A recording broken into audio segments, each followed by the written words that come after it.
తమిళ సినిమాలు తెలుగులోకి డబ్బింగ్ అవ్వడం, తెలుగు సినిమాలు తమిళ్లో డబ్బింగ్ అవ్వడం సహజం. కాకపోతే టైటిల్స్ దగ్గర నుంచి అన్నిట్లలో జాగ్రత్తలు తీసుకుంటారు మన తెలుగు వాళ్ళు. తమిళ టైటిల్ పెట్టడం, అక్కడికి వెళ్ళి ప్రచారంలో పాల్గొనటం, ఇదంతా.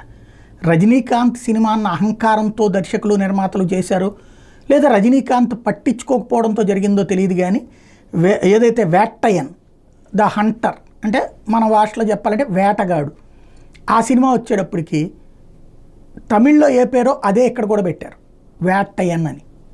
మరి కనీసం టైటిల్స్లో ఏమన్నా తెలుగు పెట్టారో లేదో తెలియదు. ఓవరాల్గా ఇది ప్రశ్నిస్తున్నారు ప్రతి ఒక్కళ్ళు, తెలుగు వాళ్ళందరూ కూడా. అంత నిర్లక్ష్యం ఏంటి మీకు తెలుగు వాళ్ళంటే?